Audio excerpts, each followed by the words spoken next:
मैं डॉक्टर अर्चना Srivastava P academic group में आप सबका हार्दिक स्वागत करती हूँ। आज मैंने जिस विषय पर अपना व्याख्यान तैयार किया है वो है नई समीक्षा। समाज में जो भी घटता है उसका सीधा असर साहित्यिक सिद्धांतों पर पड़ता है। 20वीं शती में 2 महायुद्धों ने नैतिक मूल्यों को ध्वस्त कर दिया। विज्ञान के हस्तक्षेप ने कला को भी वैज्ञानिक रंग में रंग दिया। काव्य भाषा के आदर्श बदल गए। यंत्रों के सामने मनुष्य बौना हो गया। अमेरिका का यूरोप पर वर्चस्व बढ़ा तो नई समीक्षा का दायरा भी बढ़ गया। 1941 में कोलंबिया विश्वविद्यालय के प्रोफेसर स्पिनगॉर्न ने नई समीक्षा शीर्षक एक शोध पत्र लिखा, जिसमें उन्होंने स्थापना की कि समीक्षा वस्तुतः एक प्रकार की वैयक्तिक प्रतिक्रिया है जो जीवंत अंतर्दृष्टि पर आधारित होती है। अमेरिका में नई समीक्षा का जनक रिचर्ड्स को माना जाता है। वहीं Eliot, Middleton Murry, Ransom, Allen Tate, Cleanth Brooks आदि विद्वान हैं जिन्होंने नई समीक्षा को आकार देने में सहभागिता प्रदान की। पूर्णतया नई समीक्षा को प्रतिष्ठित करने का श्रेय जॉन क्रोर रैनसम की कृति द न्यू क्रिटिसिज्म को है, जो 1941 में प्रकाशित हुई। रैनसम के मत में कविता की रूप रचना में शब्द विधान टेक्सचर और अर्थ विधान स्ट्रक्चर दोनों का संश्लेष होता है। शब्द विधान बिंबात्मक होता है जबकि अर्थ विधान विचारात्मक। इन दोनों का तनाव ही काव्य भाषा को अपेक्षित भंगिमा प्रदान करता है।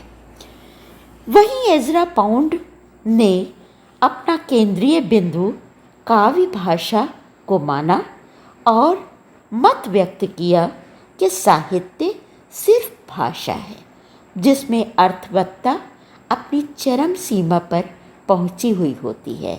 इसके अतिरिक्त वह शब्दातीत मिथ कथन, बिंब तथा विडंबना आदि का भी संकेत करता है। वस्तुतः नई समीक्षा कृति को स्वनिष्ठ इकाई मानकर चलती है।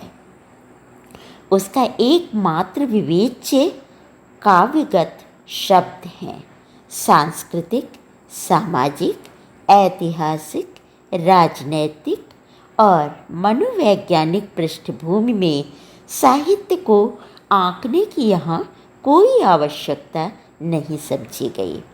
एलन टेट के मत में कविता को अस्तित्व जिस संतुलन पर स्थित होता है वह उसके बहिरंग संतुलन एक्सटेंशन और अंतरंग संतुलन इंटेंशन के बीच घटित होता है। क्लिंट ब्रुक्स विसंगति पैराडॉक्स को काव्य भाषा का प्रधान गुण मानते हैं, जबकि एम्पसन अनेकार्थता एम्बिग्विटी को काव्य भाषा का प्राण तत्व मानते हैं। नई समीक्षा काव्य को मात्र भाषिक संरचना मानती है, इसलिए भाषा के सर्जनात्मक तत्वों का विश्लेषण ही नई समीक्षा का मूल धर्म माना जाता है।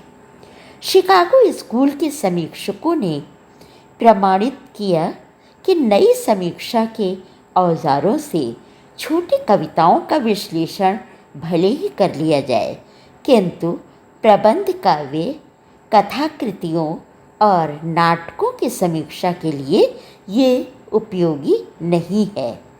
हिंदी में नई कविता के साथ ही नई समीक्षा भी अस्तित्व में आई। नई कविता में जैसे शाश्वत मूल्य नहीं है, ठीक उसी प्रकार नई समीक्षा में भी कोई मूल्य शाश्वत नहीं है। जब तक काव्य की अपनी आंतरिकता उसके अपने नियम, गुणवत्ता बंद के प्रति नए प्रयोग होते रहेंगे। नई समीक्षा प्रामाणिक बनी रहेगी। आगे ने कलाकार का पहला और अंतिम कार्य कला की समस्याओं से जूझना माना है। हमें नहीं भूलना चाहिए कि हमारे संस्कृताचार्यों ने विशिष्ट शब्दार्थों काव्यम कहकर भाषिक समीक्षा पर ही बल दिया है। संपूर्ण अलंकार इसी विशिष्टता की व्याख्या है। वक्रोक्ति संप्रदाय विचलन, विसंगति और विडंबना जैसे तत्वों पर ही आधारित है। डॉक्टर रामस्वरूप चतुर्वेदी ने काव्य की संवेदना तथा उसकी संरचनात्मकता को भाषिक संरचना का पर्याय माना है। सर्जन और भाषिक संरचना कृति में रामस्वरूप चतुर्वेदी अनेक स्थापनाएं करते हैं। जैसे उनका कथन है, भाषा की एक विशेषता ये है कि वह सदैव गतिशील रही है। यदि समय कभी नहीं रुकता तो भाषा भी नहीं रुकती। तब क्या हम ये नहीं कह सकते कि मनुष्य भाषा में जीता है, जीने का अनुभव करता है, और जब तक जिस सीमा तक भाषा नहीं बनी थी तब तक उस सीमा तक मनुष्य पशु ही था। ये सच है कि कथ्य को काव्य रूप भाषा से ही मिलता है।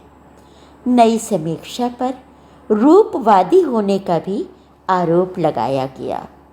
यहाँ समझना ये है कि नई समीक्षा का रूपवाद रूसी रूपवाद तो कतई नहीं है। धूमिल का भी मंतव्य यही था कि कविता एक सार्थक व्यक्तित्व है। लिफाफे में चिट्ठी की तरह काव्य रूप में वस्तु नहीं भरी जाती है। आगे ने कहा, कविता सबसे पहले शब्द है और अंत में भी यही बात बची रहती है कि कविता शब्द है। नई समीक्षा हमेशा नई नहीं रहती। उसने आगे आने वाली समीक्षाओं की पृष्ठभूमि तैयार कर दी है। काव्येतर अनुशासनों से मुक्त नई समीक्षा शैली विज्ञान सर्जनात्मक समीक्षा को आकार दे चुकी है। शमशेर बहादुर सिंह ने जैसे कहा था, बात बोलेगी हम नहीं, भेद खोलेगी बात ही।